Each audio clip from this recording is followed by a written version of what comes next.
¿Los comunistas le quieren quitar a la gente lo que se ha ganado con su propio trabajo? ¿Los comunistas quieren abolir la familia? ¿Qué otras propuestas comunistas y socialistas había en Europa en el siglo XIX? Hola, soy Amílcar París Mandoki. Gracias por acompañarme a Filosofía de la Historia. Esta es la tercera cápsula del Manifiesto del Partido Comunista de Karl Marx y Friedrich Engels. Aquí vemos cómo ellos atienden las acusaciones hechas contra los comunistas, cómo establecen la diferencia teórica con otras propuestas comunistas y socialistas y cómo se ubican políticamente en relación a otros partidos de oposición. Así que, comencemos de una vez.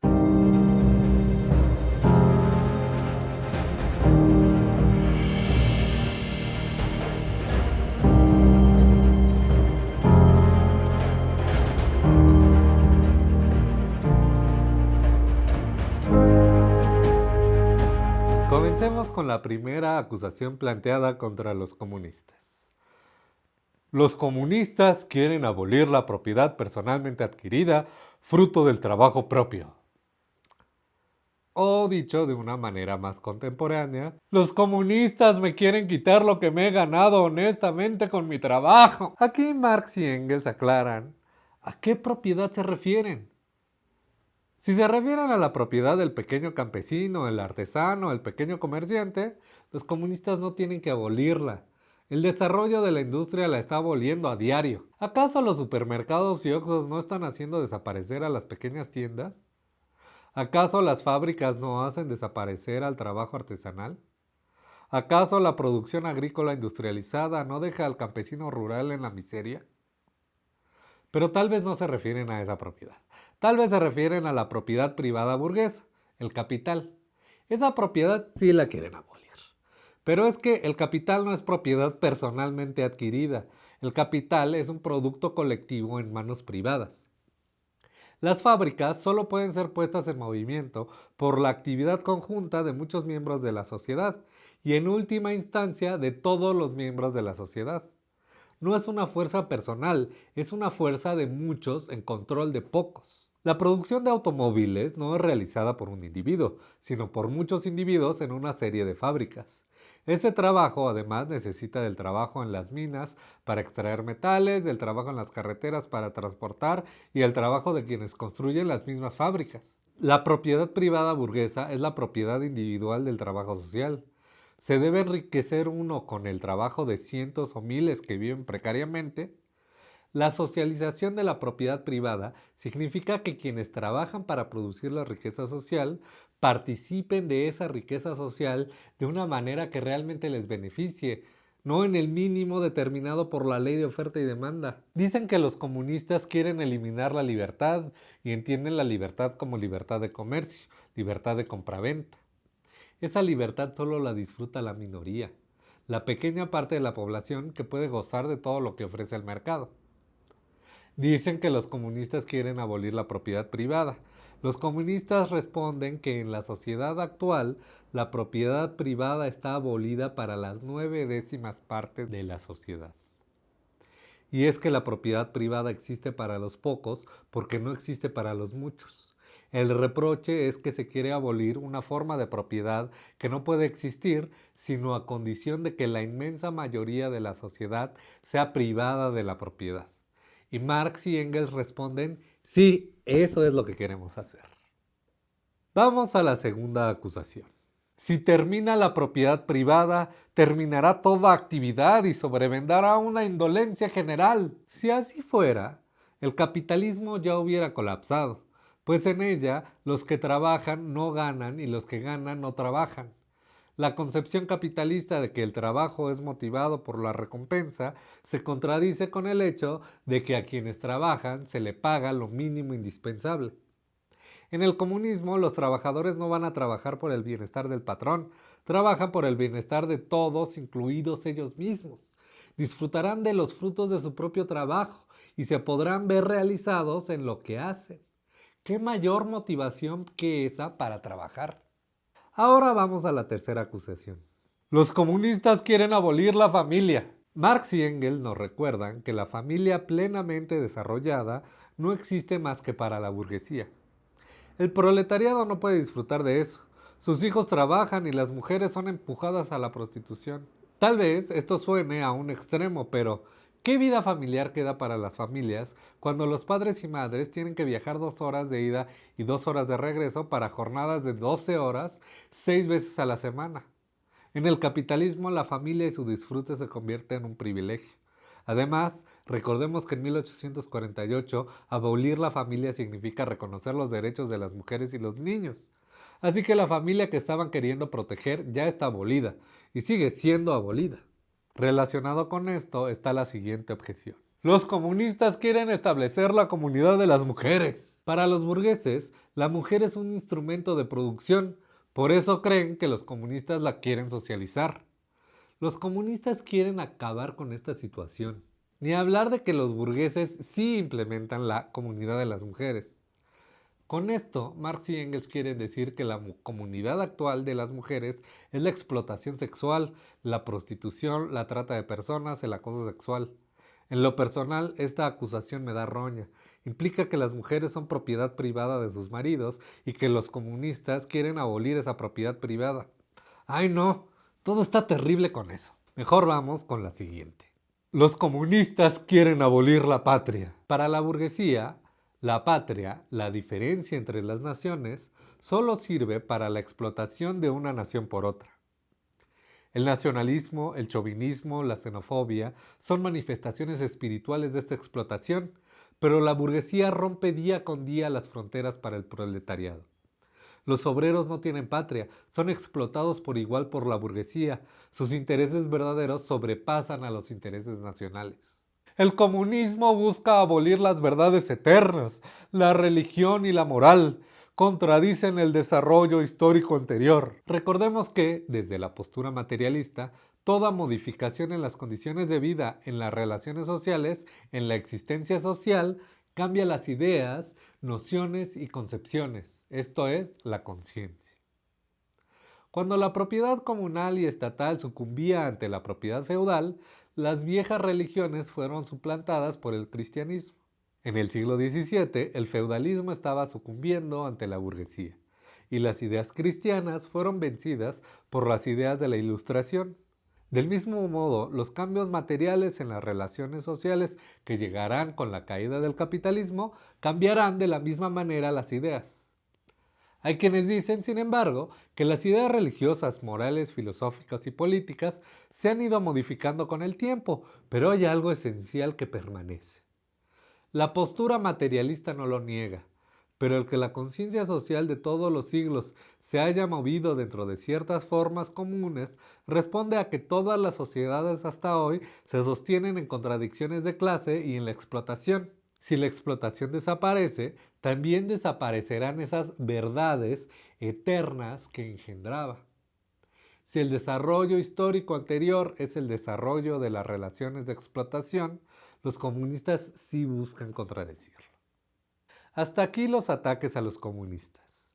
La última sección titulada Literatura socialista y comunista busca marcar la diferencia entre el comunismo aquí propuesto y los otros comunismos y socialismos. Comencemos con lo que Marx y Engels llaman el socialismo feudal, refiriéndose a la propuesta de Alban de Villeneuve-Puyémont. Él es un restauracionista, alguien que quería restablecer la monarquía borbona absolutista en Francia. Escribió Economía Política Cristiana en 1837, donde establecía que la sociedad industrial basaba su ciencia en el egoísmo insaciable y su falta de caridad y de humanidad. Su postura es que todos los males del capitalismo se originan de las ideas que lo hicieron surgir, y para solucionarlo hay que subsumir la economía política a la moral cristiana. Esto es, hay que hacer un capitalismo cristiano buena onda que se porte bien con los trabajadores. Esta postura aristocrática ataca a la burguesía, pero, de acuerdo con Marx y Engels, lo hace con palabras que parecen abogar por los explotados para atraer al pueblo. Sin embargo, el pueblo no se deja engañar. Puede ver que la aristocracia toma todas las medidas de represión contra los obreros y cosecha las ganancias de la industria. La siguiente postura es la del socialismo pequeño burgués, que se refiere a lo propuesto por Jean-Charles Léonard de Sismondi. Él publicó en 1819 Nuevos principios de economía política o de la riqueza en su relación con la población. Sismondi acuñó el término proletario como aquellos condenados a no poseer nada, una población miserable y sufridora, siempre agitada y sin ningún afecto por su país ni compromiso alguno con el orden establecido. Proponía el seguro de desempleo, los beneficios de enfermedad, la regulación de horas de trabajo, el impuesto progresivo y las pensiones. Marx y Engels reconocen que su crítica de las contradicciones en las relaciones de producción es muy acertada, esto es, la superproducción, crisis y desigualdad. Pero lo acusan de que busca restablecer las antiguas relaciones de producción gremiales, pero con nuevas fuerzas productivas. La tercera postura es el socialismo alemán o socialismo verdadero, con lo cual se refieren a su antiguo maestro Moses Hess. Reconocen que puso de acuerdo la literatura socialista y comunista francesa con la filosofía alemana, pero lo hicieron de una manera que lo despolitizó por completo. Refiere a la necesidad de la verdad y no verdaderas necesidades materiales. Intenta aplicar el socialismo francés a Alemania sin tomar en cuenta que las condiciones económicas no estaban en Alemania. Acá tengo que llamarle la atención a Marx y Engels por malagradecidos con su maestro y por tramposos. Pues apenas 2 años antes, en la introducción a la crítica de la filosofía del derecho de Hegel, Marx estaba diciendo lo mismo que le critica a Hess. Están siendo un poquito mezquinos políticamente. Critican a Hess y a sus seguidores muy severamente porque son los que tienen una postura más similar a la de ellos y presentan una amenaza política dentro de las organizaciones proletarias. De hecho, Moses Hess termina muy ofendido por esta sección. Se separa de Marx y Engels y se va a dedicar a otras cosas. Pierre-Joseph Proudhon y su aquí llamado socialismo conservador o burgués es el siguiente en la lista. En su libro llamado ¿Qué es la propiedad?, dice que la propiedad es, spoiler alert, robo. También escribe un tratado de economía política llamado Filosofía de la miseria, en el que explica las contradicciones internas del sistema capitalista. Su propuesta es anarquista mutualista, busca el comunismo por vía pacífica.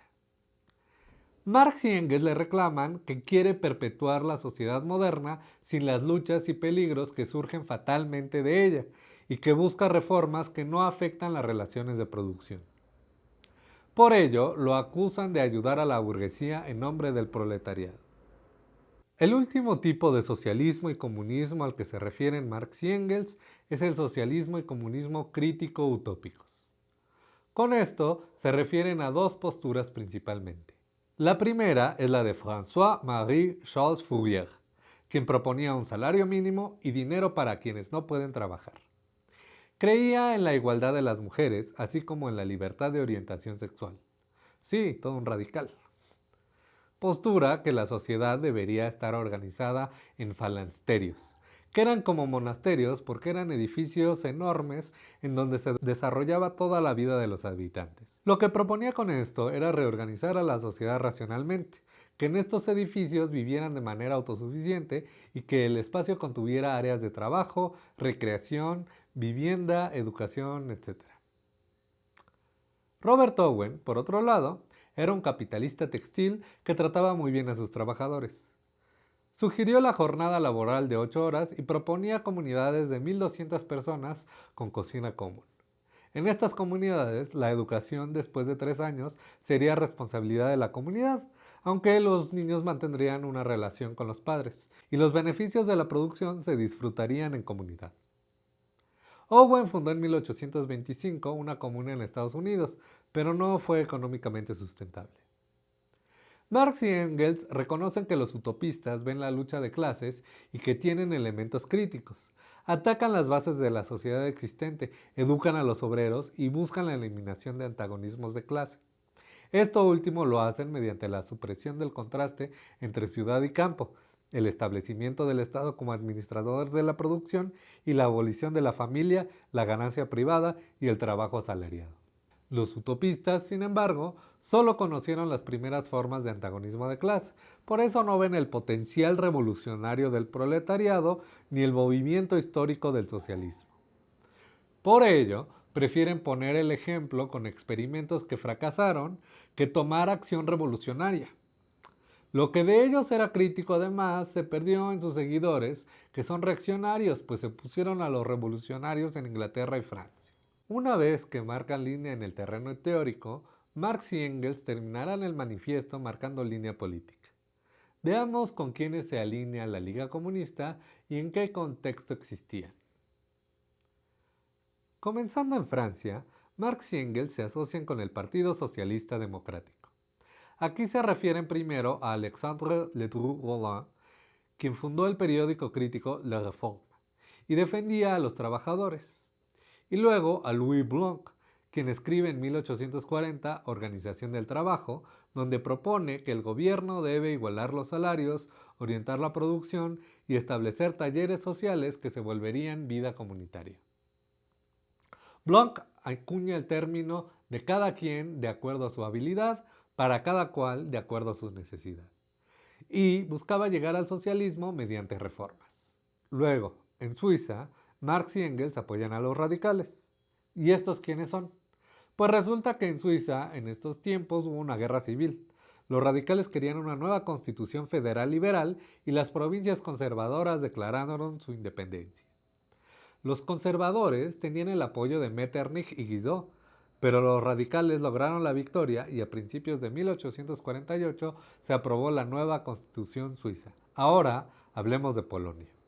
En 1846 los territorios polacos estaban divididos en territorios controlados por Rusia, Prusia y Austria. Los polacos planearon revueltas conjuntas en todos los territorios, pero fueron descubiertos por espías. Esto llevó a que los líderes de la rebelión fueran arrestados antes de los levantamientos y las fortalezas fueran reforzadas. Metternich terminó anexando la República de Cracovia, el único pedazo de Polonia que era independiente. Los comunistas declaran aquí que apoyan a los insurgentes. Finalmente, en Alemania apoyan a la burguesía. Sí, a la burguesía. La apoyan contra la monarquía absoluta. Esto es porque esperan después luchar en contra de la burguesía. Esperan que Alemania esté cerca de una revolución burguesa, seguida inmediatamente de una revolución proletaria. El manifiesto termina con la declaración de que los comunistas apoyan todo movimiento revolucionario contra el régimen social y político existentes. Afirma que buscan la unión de los partidos democráticos, pero sus fines solo son posibles derrocando violentamente el orden social existente. Y concluye con la siguiente frase. Las clases dominantes pueden temblar ante una revolución comunista. Los proletarios no tienen nada que perder en ella más que sus cadenas. Tienen en cambio un mundo que ganar. Proletarios de todos los países unidos. En la próxima cápsula veremos cómo la historia nos puede servir o perjudicar para la vida con la segunda intempestiva de Nietzsche. Así que, hasta entonces.